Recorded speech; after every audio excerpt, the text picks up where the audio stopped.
Hi everyone, my name is Miley, and today I'll be explaining how smoking and vaping affects the respiratory system and other body systems.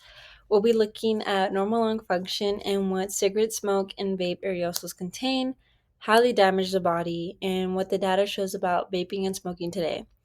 All scientific information comes from the CDC, NIH, WHO, and Anatomy and Physiology, the unity of form and function. In advance, sorry if I butcher any of these words. Yeah. Anyways, guys, let's get into the lungs. The lungs are two soft, spongy organs found in our chest that are protected by our rib cage. Our right lung has three lobes, and our left lung has two. This makes room for our heart. As we breathe in, our lungs expand to take in air, and inside our lungs, the airway branch turns into smaller and smaller tubes until they reach the end in tiny air sacs called alveoli. The lungs are not muscles themselves, but they do rely on other muscles in order to help air move in and out. They're also surrounded by blood vessels that collect oxygen and carry it to the rest of our body. Alveoli, which is the site of gas exchange. The respiratory division where true gas exchange occurs is defined by the millions of thin walled alveoli. In saluting nodes, the respiratory membrane, which is the barrier between the alveolar air and capillary blood, is exceptionally thin and is about zero point 0.5 micrometers.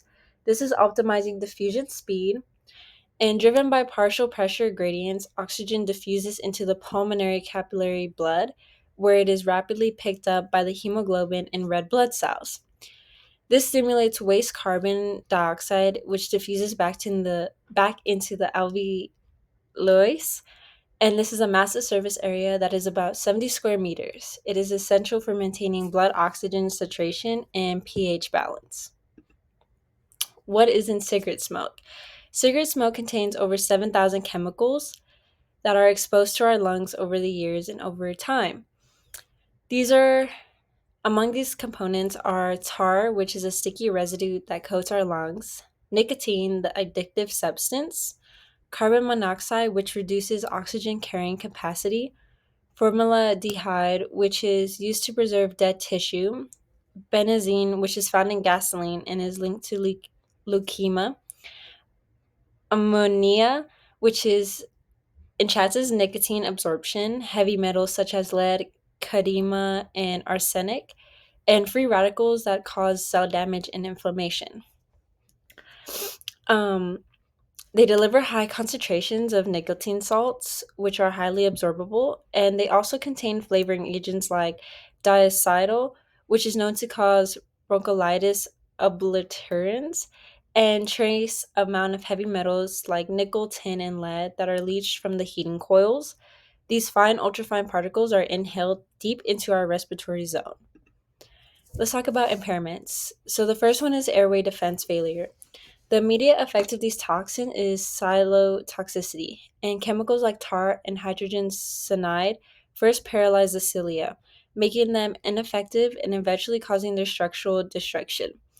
The failure of the mucociliary escalator means inhaled irritants remain trapped, perpetuating inflammation, and stimulously chronic irritation triggers goblet cells, hyperplasia, and overproduction of mucus, and the result is a persistent cough and, sorry if I butcher this, copi- copious subtum production, which is a clinical definition of chronic bronchitis, which is one of the key components of COPD. And if you look on this slide, it shows a healthy cili, and when your cili is damaged over the months of smoking, where we have 6 months of a smoker and 9 months of a smoker. Now, impairment two, which is our alveolar structural damage. The most severe long term damage is emphysema, which is toxins stimulate inflammatory cells to release powerful enzymes known as proteases that are literally digest delicate protein matrix, making up the alveolar walls, and this destruction is irreversible.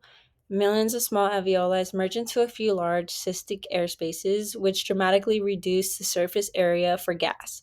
exchange. Crucially, the elasticity of the lung tissue is destroyed, which leads to a failure of elastic recoil during exhalation, and this results into air trapping and lung hyperinflation, where the patient cannot efficiently get CO2 out.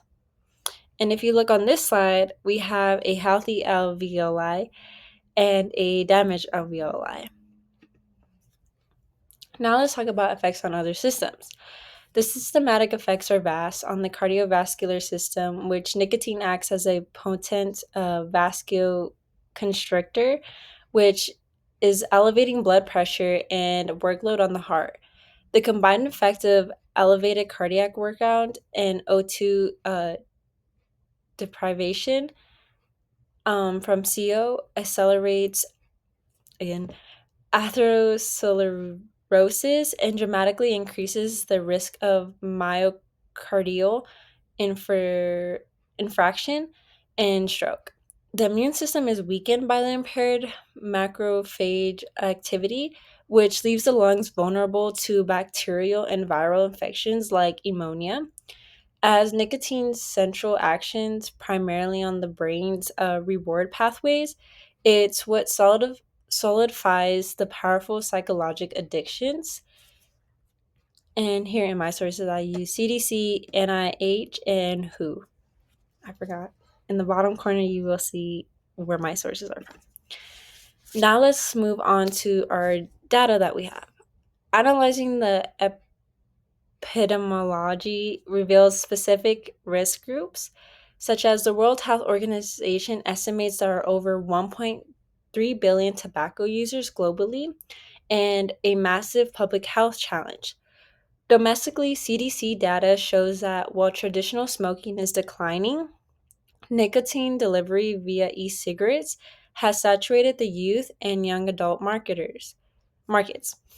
Current statistics show that the highest prevalence of e-cigarettes used in the US is concentrated in the 18 to 24-year-old age bracket, which is suggesting nicotine addiction is being established early and ensuring a future cohort with chronic pulmonary diseases risks. Now let's move on to diagnosis of damage. Diagnosis rely on a combination of psychological and imaging studies such as spirometry, which is a primary diagnostic tool for COPD, and it measures our airflow obstruction with significantly reduced where FEV1 over FEVC ratio, indicating advanced diseases. Another one would be radiology, which is advanced emphysema that can be seen on a chest x-ray as a barrel chest and lung hyperinflation. More sensitive CT scans visualize the destruction of the parenchyma, which is showing bullae, which is large air sacs that confirm the diagnosis of emphysema and provide a baseline for monitoring disease progression. And if you notice, this is what you would see in a brain CT scan, and what a CT scan will look like from another point of view. Now let's talk about health and social consequences. The consequences extend far beyond breathing and difficulty. Health-wise, the risk of lung cancer is 50 to 30 times higher in smokers, and physiologically, reduced lung capacity translates to severe dyspnea, which is limiting the ability to perform basic daily activities and leading to dependence on supplemental oxygen. Socially and economically, the financial burden is staggering. The WHO estimates the global economic cost of smoking is over $1.4 trillion annually, which is encompassing healthcare expenditures and lost productivity. For example, like you'll notice that and socially, economically, a lot of people are buying cigarettes more than what it should be. And if you notice, when you have a relative that is a smoker, they tend to not be able to handle daily tasks compared to what your lungs would be able to handle. Now, there are many treatment and recoveries that can help with this. And while some damage is irreversible, quitting is the single most efficient intervention. Treatment strategies involve like pharmacological support, such as nicotine replacement therapy, or prescription drugs like Vericillin, which targets the brain nicotine receptors. There's also a thing that's a patch that they have for people that are nicotine addictive. It gives them the same effect, but helps a little more better where they're not smoking. Behavioral therapies like CBT addresses the psychological components of addiction, and the body's potential for recovery is remarkable within hours, where CO levels normalize within weeks and ciliary function may partially return within 10 years. But the risk of developing lung cancer drops by approximately 50%, which is approaching that of a non smoker. And now let's talk about prevention and policy. Prevention is the best long term strategy driven by the public health policy, and interventions include high taxes on tobacco products, which demonstrably curb use due to elastic demand, and enacting comprehensive smoke free laws. Current policy focuses on banning characterizing flavors in e cigarettes to reduce youth appeal, which is continued research into lung biology and stem cell therapies, which offers future hope for migrating the irreversible damage of diseases like emphysema. In conclusion and closing, the evidence is clear. The incorrect anatomical defense of the respiratory systems are no match for the sustained chemicals assault of smoking and vaping.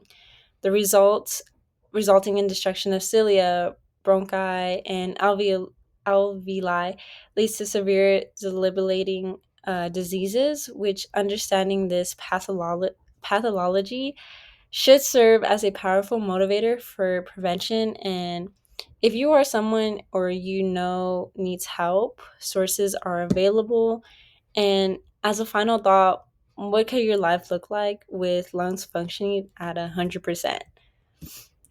These are my citations that I use for this presentation. Thank you so much for your time. And we've seen the damage at cellular level. Now let the science be your motivation to protect your body's unity of form and function. Bye.